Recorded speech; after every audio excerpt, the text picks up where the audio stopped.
الحمدللہ رب العالمین والصلاة والسلام علی سید الانبیاء والمرسلین اما بعد فاعوذ باللہ من الشیطان الرجیم بسم اللہ الرحمن الرحیم۔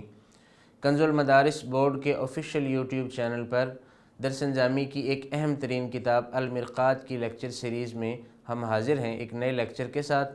سابقہ لیکچر میں ہم نے علم منطق کی اہمیت، غرض و غایت کے حوالے سے کچھ باتیں پڑھیں کہ علم منطق کس حد تک اہم ہے اور اس کی ضرورت کس بنا پر ہے۔ تو اسی غرض و غایت اور اہمیت میں سے جو فوائد منتخب ہوتے ہیں، آج کا لیکچر ان فوائد کے حوالے سے ہے۔ آئیے کتاب کی طرف بڑھتے ہیں۔ بسم اللہ الرحمن الرحیم۔ پچھلے سبق کے اندر مصنف نے منطق کی ضرورت کیا ہے اس حوالے سے کچھ بیان فرمایا تھا، تو آج اسی سبق کی تتمے کے طور پر بیان فرما رہے ہیں کہ علم منطق کی مبادیات میں سے ایک اہم ترین چیز ہے علم منطق کی تعریف، علم منطق کا موضوع اور علم منطق کی غرض و غایت۔ تو فرما رہے ہیں کہ جو ہم نے پیچھے پڑھا ہے منطق کی حاجت کے حوالے سے کہ منطق کی ضرورت کس حد تک ہے، اس حوالے سے جو ہم نے پڑھا ہے اسی سے علم منطق کی تعریف بھی ماخوذ ہوتی ہے، اسی سے علم منطق کا موضوع معلوم ہوتا ہے اور علم منطق کی غرض اسی سے معلوم ہوتی ہے۔ مصنف علیہ رحمہ فرماتے ہیں وَلَعَلَّكَ عَلِمْتَ مِمَّا تَلَوْنَا عَلَيْكَ فِي بَيَانِ الْحَاجَةِ حَدَّ الْمَنْطِقِ۔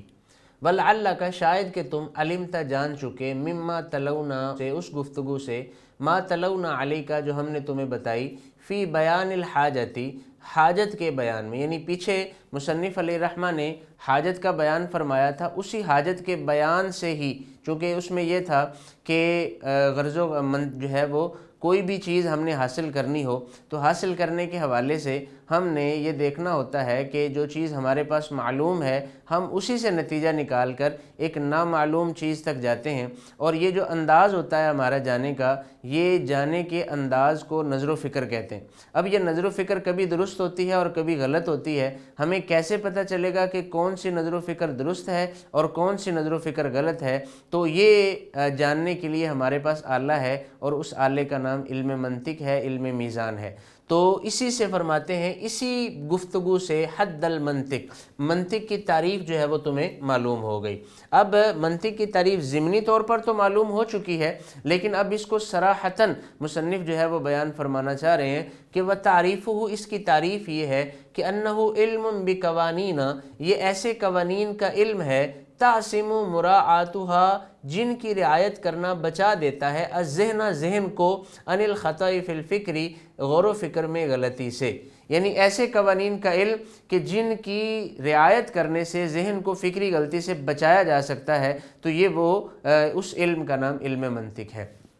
اس کے بعد اگلی فصل کے اندر مصنف علیہ رحمہ جو ہے وہ علم منطق کا موضوع بیان فرماتے ہیں، لیکن موضوع بیان کرنے سے پہلے خود موضوع کسے کہتے ہیں پہلے وہ بیان فرماتے ہیں۔ یاد رکھیے کسی بھی چیز کے ملحقات دو طرح کے ہوتے ہیں، ایک وہ جو اس کو اس کی ذات کی وجہ سے لاحق ہوئے ہوں، اور کچھ وہ ملحقات ہوتے ہیں جو کسی خارجی چیز کی وجہ سے اسے لاحق ہوئے ہوں۔ تو جو ملحقات کسی شے کو اس کی ذات کی وجہ سے لاحق ہوئے ہوں انہیں عوارض ذاتیہ کہا جاتا ہے۔ تو کسی بھی علم کا، کسی بھی فن کا جو موضوع ہوتا ہے وہ اس کے وہ عوارض ہوتے ہیں جو اس کی ذات کی وجہ سے اسے لاحق ہوتے ہیں۔ تو لہٰذا علم منطق کا موضوع بھی وہی ہوگا کہ جس کے عوارض ذاتیہ یعنی ذاتی ملحقات کے بارے میں گفتگو کی جائے۔ تو سب سے پہلے مصنف جو ہے وہ موضوع کی تعریف بیان فرماتے ہیں کہ موضوع کل علم،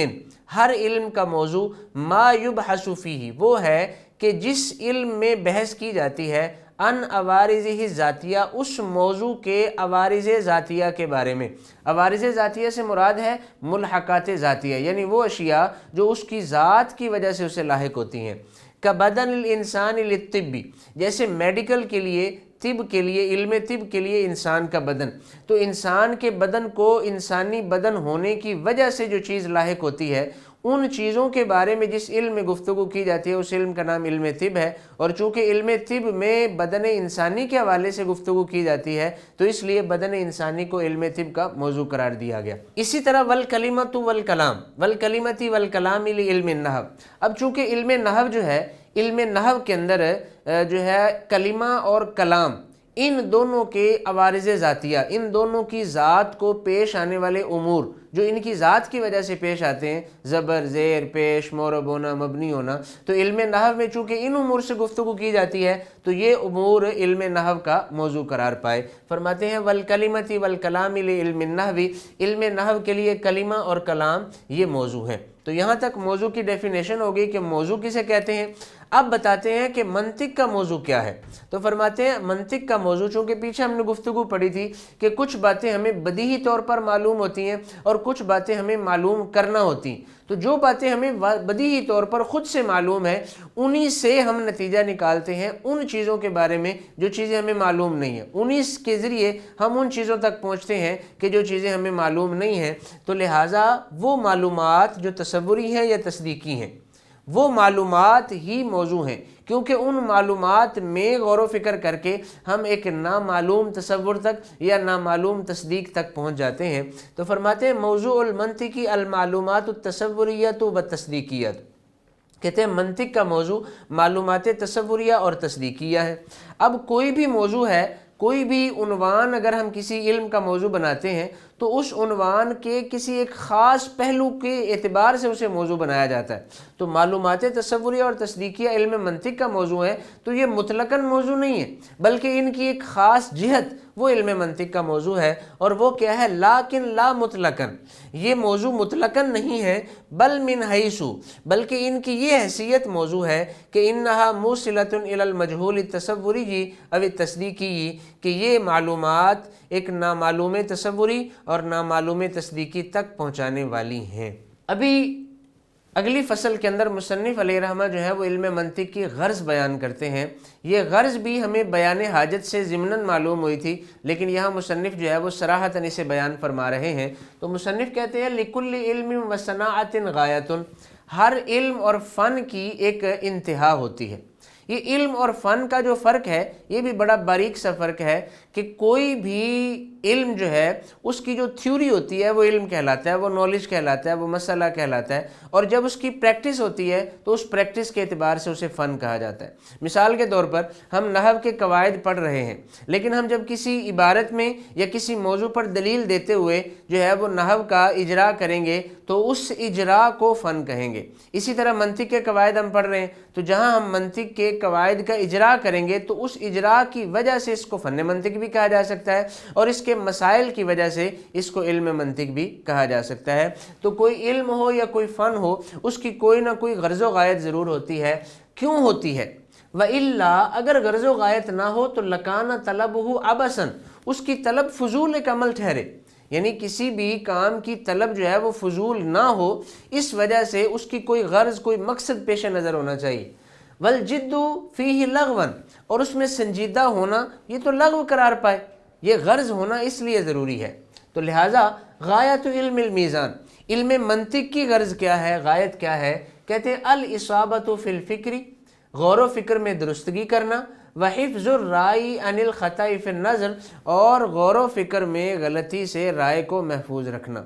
غرض اور غایت میں جو فرق ہے یہ بھی ایک بڑا باریک سا فرق ہے کہ غرض مقصد کو کہتے ہیں جب ہم ارادہ کرتے ہیں، بناتے ہیں کہ ہم یہ مقصد حاصل کریں گے، جس کو ہم آبجیکٹیو کہتے ہیں یا ہدف کہتے ہیں، اور غایت جو ہے وہ انتہا ہوتی ہے کہ جب ہم حاصل کر لیتے ہیں تو اسے غایت کہتے ہیں۔ تو یعنی حاصل ہو جانے کے اعتبار سے وہ غایت کہلاتی ہے، اور حاصل ہونے سے پہلے جب ہم اس کام کا ارادہ کر رہے ہوتے ہیں تو وہ غرض یا ہدف یا مقصد کہلاتی ہے۔ تو لہٰذا علم منطق کی جو غرض ہے وہ بھی غور و فکر میں درستگی اور غور و فکر میں غلطی سے رائے کو محفوظ رکھنا، یہ علم منطق کی غرض و غایت ہے۔ تو اس پوری گفتگو کا خلاصہ یہ نکلا کہ پچھلے سبق میں منطق کا بیان حاجت بیان کیا گیا کہ منطق کی طرف ضرورت کیا ہے، کیوں ہے، اور اس ضرورت کے ضمن میں بیان کرنے کے ضمن میں منطق کی تعریف بھی بیان کر دی گئی، اسی کے ضمن میں منطق کی غرض و غایت بھی بیان کر دی گئی۔ تو یہ چیزیں منطق کے مبادیات کہلاتی ہیں، جو کہ آج ہمارا یہ سبق مکمل ہو گیا۔ آج کا جو لیکچر ہے یہ پچھلے پورے لیکچرز کا تتمہ ہے کہ جس کے اندر جو ہے وہ شروع سے لے کر اب تک ایک مکمل بحث ہو چکی یعنی اس پورے مقدمے کے اندر سب سے پہلے یہ بتایا گیا کہ علم کسے کہتے ہیں، علم کی 5 تعریفیں کی گئی، ذہن میں کوئی بات آ جانا یہ علم کہلاتا ہے۔ پھر اس کے بعد اس کی 2 اقسام کی گئیں، ایک تصور ہے اور ایک تصدیق ہے، یعنی حکم لگائے بغیر کسی چیز کا خیال کرنا تصور کہلاتا ہے، اور حکم لگا کر کسی چیز کا تصور کرنا یہ تصدیق کہلاتا ہے۔ اس کے بعد پھر اس کی آگے 2 اقسام کی گئیں، ان 2 اقسام کو بیان کرنے کے بعد یہ بتایا گیا کہ جو بھی تصورات ہوتے ہیں، جو بھی خیالات ہوتے ہیں، جو بھی تصدیقات ہوتی ہیں، وہ نہ تو ساری کی ساری بدیہی ہوتی ہیں، مطلب خود سے حاصل ہو سکتی ہیں، نہ وہ ساری کی ساری نظری ہوتی ہیں کہ پھر ان کا حاصل ہونا ہی محال ہو جائے۔ تو ان میں سے کچھ تصورات ایسے ہوتے ہیں جو کہ ہمیں حواس خمسہ سے یا ہمیں جو ہے وہ ذہانت سے حاصل ہو سکتے ہیں، اور کچھ تصورات و تصدیقات ایسے ہوتے ہیں